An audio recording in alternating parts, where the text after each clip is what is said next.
$1.4 trillion Saudi రాజకుటుంబం రేపటి గురించి ఆలోచించకుండా ఖర్చు చేస్తోంది. సౌద్ వంశం దాదాపు 3 శతాబ్దాలుగా సౌదీ అరేబియాను పరిపాలిస్తోంది. వారికి 15,000 మంది సభ్యులు మరియు $1.4 ట్రిలియన్ సంపద ఉంది. వారు బంగారు పూతపూసిన కుళాయిలో మరియు టిష్యూ డిస్పెన్సర్లను ఉపయోగిస్తారు. 700 వైట్ హౌసులకు సమానమైన ఒక రాజభవనం వారికి ఉంది. వారికి రాకుమారులను అపహరించిన చరిత్ర కూడా ఉంది. సౌద్ వంశం ఒక సాధారణ రాజకుటుంబం కాదు. వారి ప్రధాన ఆదాయ వనరు చమురు. ఈ కుటుంబానికి రాజు సల్మాన్ అధిపతిగా ఉన్నారు. సల్మాన్ మ్యాగ్నిఫిసెంట్ 7లో ఒకరు. ఇబ్న్ సౌద్ మరియు అతని 10వ భార్యకు జన్మించిన 7 కుమారుల బృంద. ఇబ్న్ సౌద్ సౌదీ అరేబియా వ్యవస్థాపకుడు. అతనికి 22 మంది భార్యలు, 45 మంది కుమారులు మరియు అనేక మంది కుమార్తెలు ఉన్నారు. అతని 25వ కుమారుడైన సల్మాన్ 2015లో సింహాసనాన్ని అధిష్ఠించారు. ఇటీవలి కాలం వరకు సౌదీ రాజవంశికులు అగ్నాటిక్ సీనియారిటీని పాటించేవారు. దీని అర్థం సోదరుల తర్వాత సింహాసనాన్ని అధిష్ఠించేవారు. కింగ్ సల్మాన్ వ్యక్తిగత సంపద $17 బిలియన్.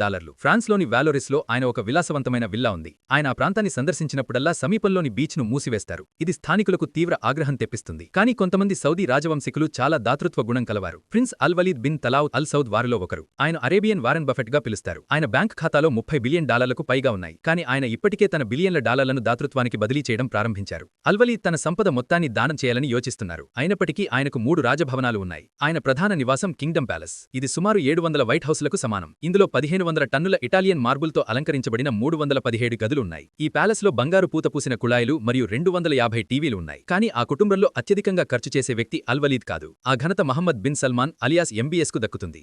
ఎంబీఎస్ సౌదీ అరేబియా యువరాజు. 87 ఏళ్ల వయసున్న అనారోగ్యంతో ఉన్న అతని తండ్రి కింగ్ సల్మాన్. ఎంబీఎస్ ఇప్పటికే ప్రభుత్వ బాధ్యతలు చేపట్టారు. ఆయనకు $300 మిలియన్ విలువైన షాటో లూయిస్ 14 ఉంది. ఇది బాల్రూమ్, థియేటర్ మరియు ఇండోర్ పూల్తో కూడిన 57 గదుల రాజభవనం.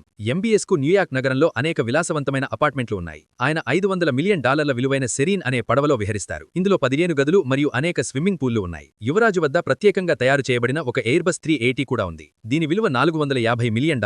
దీనితో పాటు ఒక కాన్సర్ట్ హాల్ మరియు ఒక పూర్తి గ్యారేజ్ కూడా ఉన్నాయి. యువరాజుకు అనేక ఆసక్తులు ఉన్నాయి. ఉదాహరణకు ఆయన ఒక పెట్టుబడిదారు. ఆయన నియోమ్ అనే మెగాసిటీ నిర్మాణాన్ని పర్యవేక్షిస్తున్నారు. ఆయనకు న్యూకాజిల్ యునైటెడ్ అనే సాకర్ క్లబ్ ఉంది. ఆయన కుటుంబం ఊబర్, స్నాప్చాట్ మరియు టెస్లాలో పెట్టుబడులు పెడుతుంది. యువరాజుకు కళల పట్ల కూడా ఆసక్తి ఉంది. 2017లో ఆయన లియనార్డో డావిన్సీ యొక్క సాల్వేటర్ ముండి కోసం $450 మిలియన్ ఖర్చు చేశారు. ఎంబీఎస్ ఒకసారి 506 టన్నుల సామానంతో ప్రయాణించారు. అందులో 2 మెర్సిడీస్ లిమోలు మరియు 2 ఎలక్ట్రిక్ ఎలివేటర్లు ఉన్నాయి. యువరాజు ఎంత ధనవంతుడో అంతే వివాదాస్పదుడు. యెమెన్లో సౌదీ నేతృత్వంలోని జోక్యానికి ఆయనే సూత్రధారి. ఖతార్ దౌత్య సంక్షోభంలో ఆయన ప్రమేయం ఉంది. ఒక జర్నలిస్ట్ను హత్య చేశారని ఆయనపై ఆరోపణలున్నాయి. తన మామను చంపేందుకు కుట్ర పన్నారనే అనుమానం కూడా ఆయనపై ఉంది.